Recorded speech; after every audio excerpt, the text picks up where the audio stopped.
Welcome to Dare a New Belief, a place to discover what is possible for your life after the loss of a loved one, and where you will find inspiration, insight, support, and love, and hopefully a bit of laughter to help you through your day. Now, here's your host, Nada Hogan.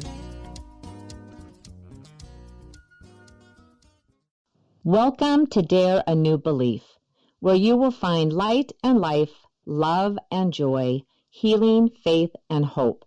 A place where you get to believe in what is possible for your life. And today I have the great honor to have Susan Eva with me.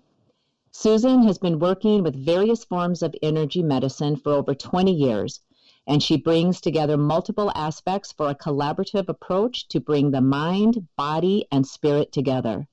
Along with personal life experiences of loss, grief, and divorce, Susan brings a real-life perspective to help others navigate these circumstances faster, giving rise to the life experience we truly want in celebration of our magnificence. Susan uses the principles and practices of the energy codes along with the best treatments, bioenergetic synchronization technique, to facilitate the navigation of change. Susan, welcome, and thank you so much for being here. Thank you, Nada. Thank you so much for inviting me. It's an honor to be here. I'm looking forward to this conversation. Oh, I'm telling you, I am too. And there is so much to talk about. So we're going to dive in right away. And the very first thing, because everything that you do is around energy. And I love everything about energy because, as some people know, everything is energy. Everything is energy. So let's talk about, if we just dive in, start talking from the conscious mind and the subconscious mind, and who runs the show and how. Can you help us with that? Yes, of course. We have a conscious mind and we have a subconscious mind, and because we are educated and intelligent, we think that our conscious mind runs the show, and it's actually the opposite. For anyone who's familiar with Dr. Bruce Lipton's work, he states that pretty much 95% of what we do and who we are comes from the subconscious. And I think once we can embrace and embody that knowledge, we can understand perhaps some of the choices we make in our life. We make most of our decisions from our conscious mind, thinking that they are valid, and yet another piece of Dr. Bruce Lipton's work is he speaks of the fact that by the time a child is born, they're already programmed 50% with other people's beliefs. So understanding what's in our belief system, in our subconscious mind, and when you look at the first 6 years of a child's life particularly, things happen. The child is learning how to be a human, and they make judgments based on what their experience is, and that goes into the subconscious, and the subconscious drives the bus. So what's in there is really important, because if there's something in there that is sabotaging us, our subconscious is going to, its job is to keep us safe. And it uses the experiences we have and the beliefs that we have to keep us away from things that might be dangerous. However, we may have had a situation in the past that was not safe, but it hasn't been for 20, 30, 40 years, and it still may be giving us a charge, and it might be keeping us from living the life that we want. So once we understand that, we can take action to make sure that what's in our subconscious mind is actually in alignment with the life that we want to live. Right. Beautiful. Beautiful. I love how you explain that. And I know when I have spoken with people and said that the subconscious mind is running your show 95% like of the day, no, it's not. It's me. It's like, well, no, right? And then there's so many examples. I mean, we know that when we've been in the shower, taken a shower, and we've gotten out of the shower and getting dressed going, did I even wash my hair? Or did I even wash my body? Because we have so many other things on our mind. And then, yeah, we did, because we're so programmed to do that. That's just the subconscious mind doing it. Or driving a car. We went from point A to point B, and we don't. And everybody, I'm sure this has happened to you, almost everyone you speak to says, yeah, that's happened to me. I don't even know how I got from here to there. Yet I was operating this however many thousands of pounds a car is. It's like, come on, how can we do that? Yeah, subconscious. Exactly. And the first time you got behind the wheel of that car, you were using your conscious mind to steer and to press the gas and the brake because you were learning about pressure and how much. But very quickly, the subconscious picked it up. We would not be able to function if everything came from our conscious mind. So, so many things that we do, our subconscious is always reading the situation, and that's where everything comes from. And people, I too have encountered people who don't believe that it's the subconscious mind that drives the bus. However, it's unconscious. And if we give ourselves permission to realize it's unconscious because it's meant to be, that's how the system is designed. It's not wrong. And the gift we can give to ourselves is, even if you're not sure that's true, what if it were? Right. I love that. And I want to speak into that a little bit more with you, because that is so profound, being able just to pose that question, what if? And we'll swing back and cover that. Yeah. And who would have thought those two little words can literally be life-changing? And I'm not saying that fluffy. I mean, literally can change your life just by approaching things with that what if. But before we hit that, Susan, I want to ask you about how do unresolved emotions affect our subconscious, creating a distorted view? Okay, that's an excellent question. So we all have emotions, and we tend to look at emotions that are good ones and bad ones. We tend to judge them. You know, we love the emotion of love and joy and bliss. We don't like anger and frustration and that sort of thing. What happens is an emotion is a natural response to something that we've experienced in our life. And when something, particularly something traumatic or very difficult happens, if we don't know how to deal with it, we stuff it in our body. It feels so badly, we don't want to feel it.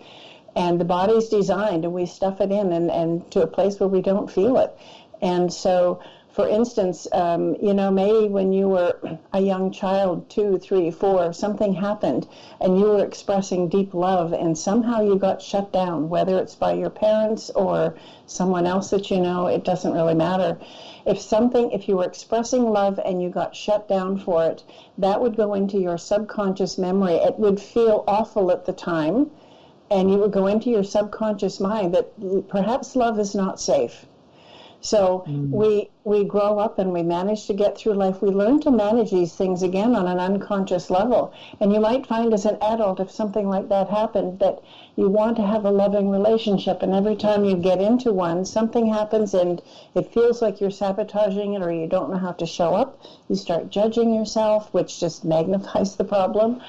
And then we begin to think we're not lovable, which is totally not true.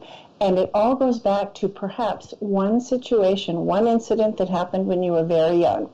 And your subconscious mind remembers that was a very painful situation. So it put the parameters in there saying, okay, loving is not safe. I'm going to keep you from that. Now, your conscious mind would say, of course loving is safe. Of course I want to love. I want to feel love. I want to be loved, and I want to give love. But your subconscious mind is saying, yes, but my job is to keep you safe. And I remember how much it hurt you the last time. So when we can access our subconscious and go in and clear that interference, and again, you can't take a pill to do this, and many of these things we don't have any recollection of. I mean, some traumas, of course, we have a memory of, but there are lots of things that happen that we either shut out because they were painful, or we just don't remember them. But it still goes into that subconscious, so we don't even know we have an issue to deal with. All we know is that we can't find love in life. And so, using the techniques of the energy codes that's been created by Dr. Sue Morter, and the best technique, which is the bioenergetic synchronization technique, that is a system that helps open the, I'm going to call it the trap door between the conscious and the subconscious mind, to open it up and show that the subconscious mind that loving is safe. And it's phenomenal work, and things shift without having to work hard at it. It's just the understanding of knowing to do that. So I hope that answers your question. Yes. Wow. I mean, and the thing that I love so much is all of that equipment, in air quotations, it lies within inside of us. We have the power to be able to change that around. And when because it happens so often where people will say, I don't know what is wrong with me. Why do I keep making the same mistake? Or why do I keep ending up in bad relationships or bad jobs or whatever it is? And it always comes back to there's something in the subconscious where that energy is blocked. There's a limiting belief, how you were speaking about with Dr. Bruce Lipton. I love him. I love his work. And when we can recognize that and know there's nothing wrong with me, there's something lodged, there's some kind of information that got put in that my perception now is distorted because of that thing, and I don't even know what it is, but there's ways to get to it. In fact, and I'm not sure, I have a feeling that you know about this, but like with Dr. Bruce Lipton, first time I ever heard about it was Psych K. Are you familiar with the Psych K? I've heard of it, but I'm not that familiar with it. Okay, yeah, because I'm not. All I know is it's a way, it's kind of like a hypnotism kind of thing that you can go in and just reprogram some stuff in the subconscious mind. And I thought you could share with it, because that's all I know about it. I don't know anything else. So, but it's amazing because you're not going to the doctor saying, please go into my brain and remove this. These are things that we can do ourselves. We have the power to be able to do that. So if we were to use the best technique, the bioenergetic synchronization technique, to remove the subconscious interferences, how do you do that? Because I know you are a best practitioner. This is something that you do with your energy work. And I have had the what do I want to call it? Amazing experience with you, because so the listeners don't know that I usually know the majority of my interviewees, and I say interview because I like going in. I want to find out what's happening inside of a person. So it's not the interview, but the interview. And Susan, I met her because we're in a Alchemy Crystal Singing Bowl group with Geraldine Glass, and you had offered a remote best treatment, and I signed up for it, and it was the first time. I had no idea what to expect, and this wave of warmth. I mean, I can't even explain what that warmth was. I'm at that age where I can have a hormonal warmth, but that was not very different, and it was just amazing. And I just kind of felt like I was a little floating the rest of the day. So can you explain to us what that is then, and how that removes the subconscious interference using the best? Sorry for that super long introduction into best. That's okay. Thank you for those words. I love hearing about people's personal experience with this because it is transformational. Many people feel a shift in energy. Some people feel nothing, and a lot of that depends on how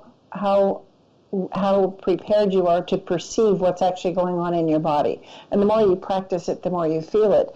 But what happens in the technique is I'm working with the energy of the body. And we are energy beings. Energy is constantly moving, and our job is to make sure that it's moving in a clear fashion. And when we get interference in our system, the energy can't flow quite so well. So the best technique, when I do that, I use muscle testing, and I go in and I ask the body, what is your priority now? You know what needs to be cleared. And I have a series of charts that I follow, and I just say, is it this, is it this? And the body shows me where to go, and then we just reprogram it. So it's a very simple technique. I love the fact that we don't have to relive our traumas. We don't have to know what they are. And what happens in that technique, when we reroute the energy, we're opening the channel for information to flow, because it's like a river. If you put a dam in a river, it's not going to go anywhere, but it has to flow. And when we have too much interference in our system, the energy has too much difficulty traversing that. So what happens when we have a trauma, for instance, the information comes into the conscious mind, and then it goes from there into the subconscious mind, where the memory banks say, what do we do in this situation? So if you had a bear in the room, the subconscious would say, you're in danger, your life is in danger, you need to run for your life. So it actually creates the chemistry in the body to support fight or flight. Adrenaline rushes in, and because right now it doesn't matter